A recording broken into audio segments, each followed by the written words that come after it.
And it's time now to take a look at a pretty huge story actually in the Times this morning, and it's by Chief Sports Correspondent Matt Lawton. And this is what's been revealed: how Taekwondo bribed its way into the Olympics. Now, Matt has spent some time speaking to the whistleblower, I think we can call it, Ho Kim, a 66-year-old South Korean who was the head of marketing and PR at the World Taekwondo Federation and then the executive director of the Amateur International Boxing Association. Now, Kim has told of the endemic culture of bribery and corruption in the Olympic movement. It is an incredible story to read and raises a lot of questions beyond... So, well, I'll tell you what, let's ask Matt, because he's here. He's in the studio now, the writer of this article, Matt Lawton. Good morning, Matt. Thanks for coming in. Morning. Good morning, Matt. How are you? Yeah, good, thanks, Ali. Yeah. Good, mate. I just want to ask you, if I may, sorry, come in first, Laura. This story is absolutely incredible. It really is incredible. Can I ask you, before we go into the details of it, Matt, why has Ho Kim decided now this is the time to come out and speak? Because, well, there's a couple of reasons, Ali. The principal reason is that right now, boxing is in danger of being thrown out of the Olympics. It's not currently listed as one of the sports for the LA Games in 28. It's been in the Olympics since 1904, and if we think back through history, we think about Muhammad Ali in 1960, yep. We think about Lennox Lewis in 88, we think about Anthony Joshua, you know, but boxing has been a massive part of the Olympic landscape, but because of a lot of corruption, some of which was exposed last year in a report by Richard McLaren, and he was the Canadian lawyer who conducted the inquiry into the state-sponsored doping in Russia for WADA. And because of these problems, because corruption has been so endemic, the International Federation is currently suspended, and they are threatening to throw them out.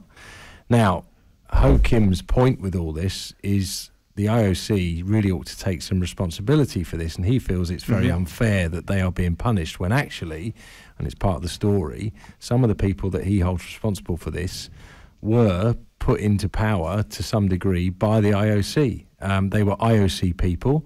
You know, one of the guys that he cites, the president that he worked under, C.K. Wu, when he became president of World Boxing in 2006. Now, the claim that he makes is that actually it was a bought election. They paid bribes to win that election. He'd been a member of the IOC since 1988. So his point is, well, hang on a minute, the IOC are punishing the sport when actually a lot of this is on them. Matt, tell us about Ho Kim's involvement in this. There is a picture of him in the piece on the back page of the Times this morning, and underneath it says Ho Kim has provided pictures of what he says was a $20,000 bribe offered to him in exchange for manipulating boxing bouts at the 2011 World Championships. How much involvement and how much more does he have in this? Well, look, he was basically the chief executive of World Boxing. So, you know, he was a paid executive, you know, high salary, you know, an important person in the Olympics sports movement, really.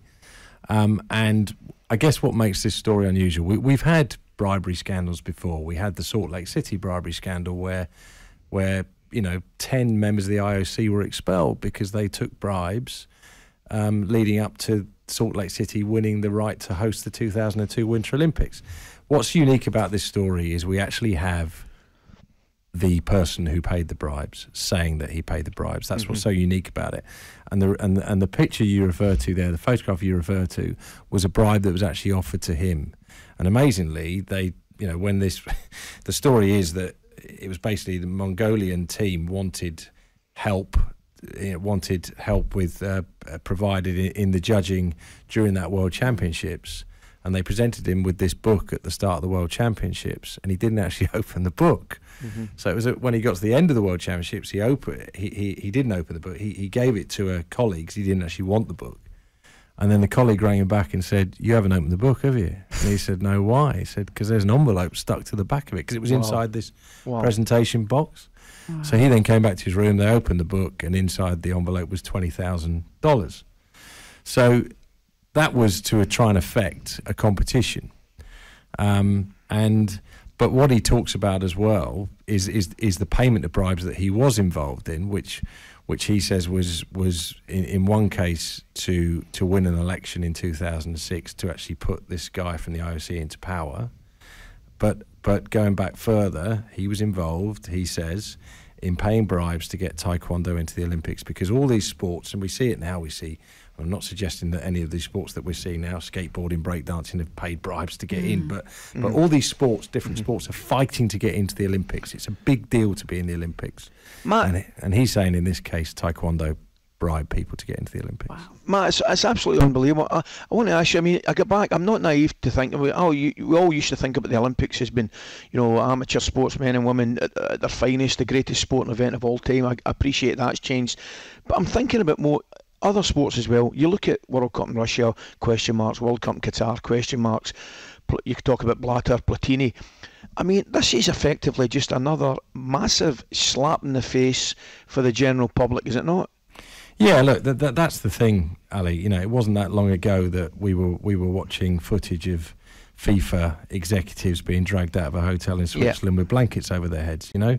It's unfortunately power corrupts. We know that, and that's not just in sport. That's across the world, and in certain situations, one of the most extraordinary stories that Ho Kim tells is about this IOC member from Mali who didn't want cash, he wanted cars, and Ho Kim had to arrange to send these Daewoo cars, and the reason it was Daewoo's for obvious reasons.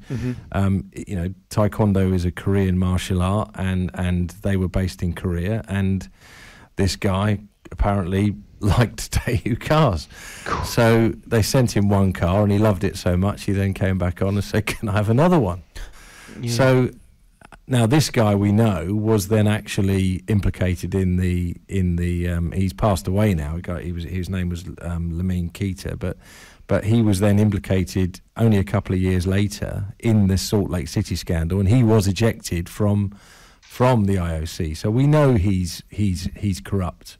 But the fact is, what's so interesting, I think, about this story is the detail that Ho Kim has. I spent 4 days with him in Seoul, and it was, I've been doing this job for 30 years. It was just extraordinary listening to all these stories with all these documents.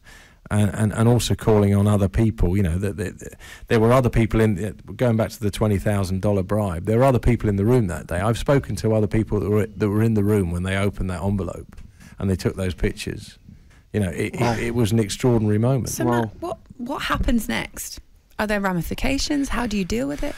Well, I just spoke to IBA, as they now are, and they are taking it very seriously, and I think they will follow this up. It's their extraordinary Congress. There's a presidential election this weekend, which again is another reason why this story is coming out now, because it has been timed with that in mind to some degree. I think they will take it very seriously. I half expect them to ask Richard McLaren to now look at these allegations. At the moment, groups like the IOC and Taekwondo are talking, just sort of simply saying, get this guy to contact our ethics people. I think that's slightly unsatisfactory. I think they need to take it a bit more seriously.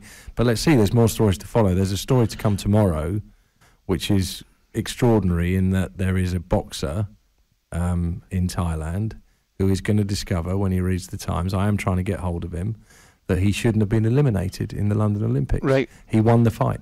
That's my point. Oh my goodness, that's incredible. That where does it leave, previous games, particularly sports like that? I mean, if somebody wins 100 metres, somebody wins 100 metres. I get that, but other sports, for example, like boxing, where it is clearly influenced by judges' decisions, where does it leave us now? Because we've all seen it. We have seen results in the Olympics left us all scratching our heads.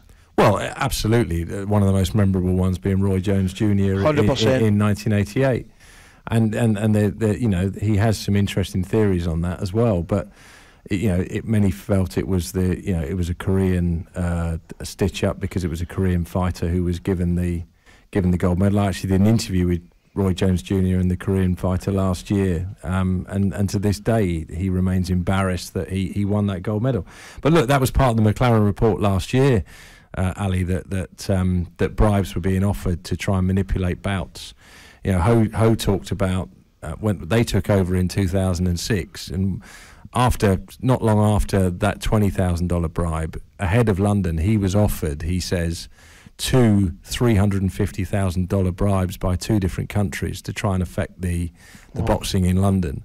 But the people that offered him, one of the countries that offered him that bribe, said that in Athens in 2004, the going rate for a gold medal that was being quoted by the people that were then in charge of boxing was $1 million. So look, we do know that some of the fights, that there are memorable fights, the Michael Conlan fight being one in 2016, when you just think, how has he lost that fight?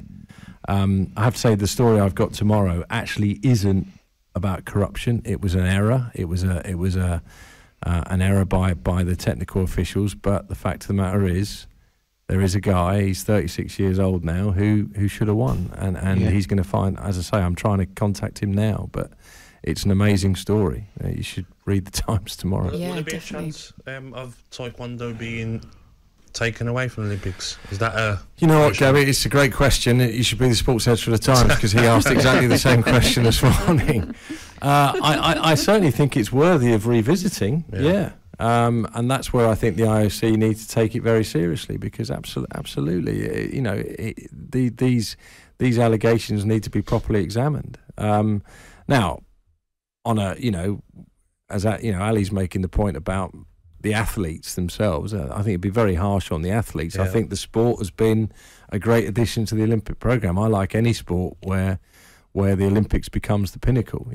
Just a personal view, but I'm less enthused by tennis and golf being in the Olympics. But Taekwondo, it feels like an Olympic gold medal in Taekwondo is the ultimate. So I think it would be sad to see them punished to the extent where they are expelled from the games again, because I do think since 2000 it's been a really good sport. But I do think that the IOC needs to take it all a bit more seriously than simply say, get the guy to give our people a ring. Yeah. Matt, thank you. It's what a story, mate. Well done. An incredible What a story. and incredible research, and what a time to be alive, where Gabby Agbonlahor could be the sports editor of the Times. It's just I'm all for it. Blow my mind even more this morning. Can I have a pay rise? Get KSI with me. Oh, goodness me. Right, our thanks to Matt Lawton, there, Chief Sports Correspondent at the Times. You can pick up the Times It's on the back page, and by all accounts, tomorrow will be another very interesting one as well, or you can head to thetimes.co.uk. talkSPORT Breakfast with Laura Woods, Monday to Wednesday mornings 6 till 10 on AM, on DAB, via the talkSPORT app and on your smart speaker. talkSPORT.